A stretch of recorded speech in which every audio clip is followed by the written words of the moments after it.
जय श्री कृष्णा।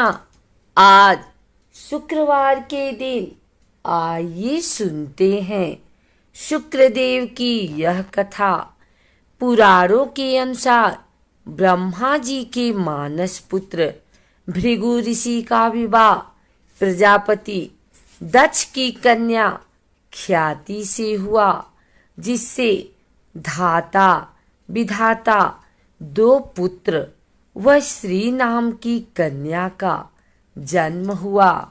भागवत पुराण के अनुसार भृगु ऋषि के कबि नाम के पुत्र भी हुए, जो कालांतर में शुक्राचार्य नाम से प्रसिद्ध हुए। महर्षि अंगिरा के पुत्र जीव यानी गुरु तथा महर्षि भृगु के पुत्र कबि यानी शुक्र समकालीन थे।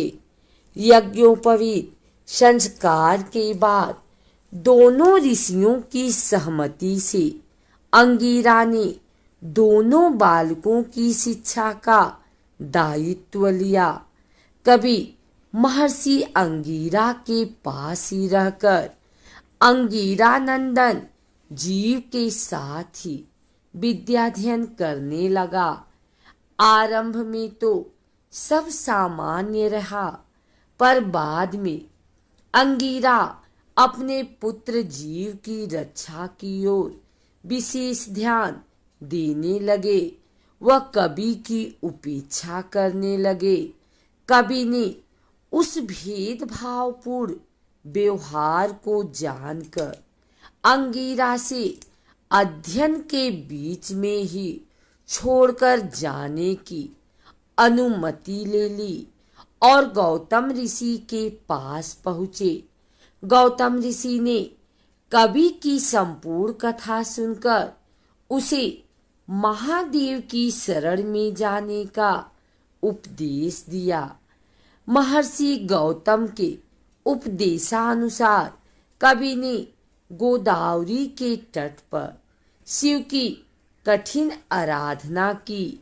स्तुति व आराधना से प्रसन्न होकर महादेव ने कबि को देवों को भी दुर्लभ मृत संजीवनी नामक विद्या प्रदान की तथा कहा कि जिस मृत व्यक्ति पर तुम इसका प्रयोग करोगे वह जीवित हो जाएगा।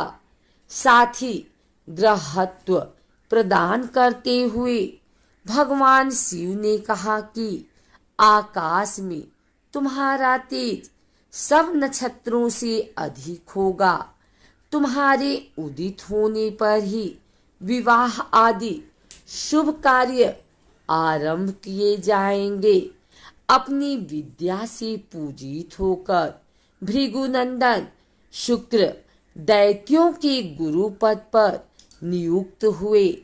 जिन अंगिरा ऋषि ने उनके साथ उपेक्षापूर्ण व्यवहार किया था, उन्हीं के पौत्र जीव पुत्र कंस को संजीवनी विद्या देने में शुक्र ने किंचित भी संकोच नहीं किया। शुक्राचार्य कबि या भार्गव के नाम से प्रसिद्ध थे। इनको शुक्र नाम कैसे और कब मिला, इस विषय में वामन पुराण में कहा गया है। दानवराज अंधकासुर और महादेव के मध्य घोर युद्ध चल रहा था। अंधक के प्रमुख सेनानी युद्ध में मारे गए, पर भार्गव ने अपनी संजीवनी विद्या से उन्हें पुनर्जीवित कर दिया। पुनः जीवित होकर कुजंभ आदि दैत्य फिर से युद्ध करने लगे। इस पर नंदी आदि गण महादेव से कहने लगे कि जिन दैत्यों को हम मार गिराते हैं उन्हें दैत्य गुरु संजीवनी विद्या से पुनः जीवित कर देते हैं। ऐसे में हमारे बल पौरुष का क्या महत्व है। यह सुनकर महादेव ने दैत्य गुरु को अपने मुख से निगलकर उदरस्त कर लिया। उधर में जाकर कवि ने शंकर की स्तुति आरंभ कर दी, जिससे प्रसन्न होकर शिव ने उनको बाहर निकालने की अनुमति दी। भार्गव श्रेष्ठ एक दिव्य वर्ष तक महादेव के उदर में ही विचरते रहे, पर कोई छोर न मिलने पर पुनः शिव स्तुति करने लगे। बार बार प्रार्थना करने पर भगवान शंकर ने हंसकर कहा कि मेरे उदर में होने के कारण तुम मेरे पुत्र हो गए हो, अतः मेरे शिष्य से बाहर आ जाओ। आज से समस्त चराचर जगत में तुम शुक्र के नाम से ही जाने जाओगे। शुक्रत्व पाकर भार्गव भगवान शंकर के शिष्य से निकल आए और दैत्य सेना की ओर प्रस्थान किए। तब से कवि शुक्राचार्य के नाम से विख्यात हुए। ज्योतिष शास्त्र में शुक्र का कारक भी शुक्र ग्रह को ही माना जाता है। शुक्र के ज्योतिष में खास महत्व के कारण ही कुंडली के आकलन के दौरान इसकी स्थिति पर विशेष ध्यान दिया जाता है। शुक्र का मानव जीवन पर अत्यधिक प्रभाव माना गया है। ऐसे में ज्योतिष के जानकारों का कहना है कि शुक्र ही वह ग्रह है जो यह बताता है कि किस व्यक्ति के जीवन में कितना सुख, प्रेम व संपन्नता आएगी। ज्योतिष के अनुसार शुक्र ग्रह ही व्यक्ति के भौतिक, शारीरिक और वैवाहिक सुखों का आधार है।